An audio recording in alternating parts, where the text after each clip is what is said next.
আচ্ছা, বেরিয়ে পড়েছি। সোয়েটার পরিনি। আমরা আজকে যাচ্ছি কাব্বান পার্ক। তো বাবা কি বাংলা বলছো। যাই হোক, তো দেখা যাক গিয়ে কি কি করি। সেলফ অবসেসড হয়ে যাচ্ছে। ভিডিও করতে পারলাম, তোমাকে বাজে লাগছে। কি মজা। আমরা প্রতি উইকেন্ডেই কোথাও না কোথাও যাওয়ার প্ল্যান করি, তবে এই মাঝে জানো তো একেবারেই হয়ে উঠছিল না। তবে এই 10 মাস ধরে এই কাব্বান পার্কে যাওয়ার প্ল্যান আমরা করছিলাম, তো আজকে সেটা ফাইনালি হচ্ছে। তো শুধু ওখানে যাব না, ওখানের একটা অ্যাকোয়ারিয়ামও রয়েছে, সেখানেও যাব, প্লাস আশেপাশে যা যা আছে সেগুলো আজকে ঘুরবো। তবে ওই যে মানুষ যা ভাবে তা তো ঠিক ঠিক হয় না। তো প্ল্যান করে আমরা বেরিয়েছিলাম ঠিকই, তবে সব কিছু ঘোরা কিন্তু হয়নি। তো যাই হোক, প্রথমেই গেছিলাম বালভবনে। বালভবনে গিয়ে বাইরের টিকিট কেটে আমরা ভেতরে ঢুকে পড়ি। ভেতরে ঢুকেই টয় ট্রেনের জন্য লাইন দিতে হবে। মানে ট্রেন এন্ট্রান্সের লাইন, বাপ রে, এখানে এইসব চলছে। তারপর বেশ কিছুক্ষণ লাইনে দাঁড়িয়ে আমরা কিন্তু পৌঁছে গেলাম টয় ট্রেনের কাছে। তারপরে একজনের সাথে দেখা হয়েছিল, দেখবে তাকে, এই দেখো। কি সুন্দর। তো ওনাকে দেখতে দেখতে ওনার ফটো ভিডিও করতে করতে টয় ট্রেন কিন্তু পৌঁছেই গেছে। এবার আমরা তাতে উঠে পড়লাম।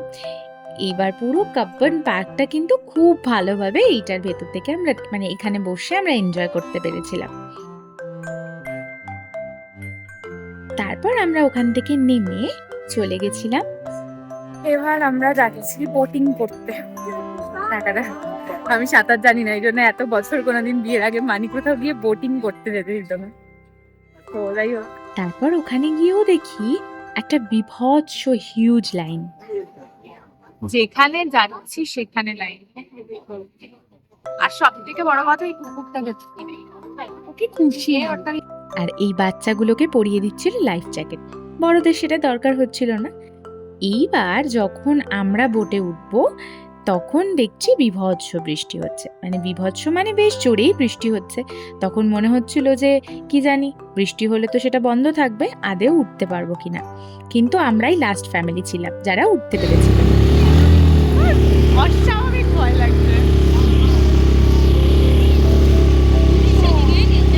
আমি কেমন একটা মানির মেয়ে হয়ে যাচ্ছি। আগে বাইরে বেরোনো মানে আমি ঘরের কোনো খাবার খাবো না, বাট এখন আমি বেরোলে ডিম সেদ্ধ, ফল এগুলো কেটে নিয়ে আসি, যাতে যদি এরকম হয় যে আমি খাওয়ার সময় পেলাম না, তাহলে আমি বাড়ির খাবারই। আমরা এটা কোথায় এসেছিলাম? তাই তো। তো এটা হয়ে গেছে, এবার আমরা যাচ্ছি অ্যাকোয়ারিয়ামে। তো সেটাই যাওয়ার আগে আমরা একটুখানি পেট পুজো করে নিয়েছিলাম। অ্যাকোয়ারিয়ামটা কিন্তু দারুণ ছিল, তোমরা অবশ্যই নেক্সট পার্টে সেটা দেখো।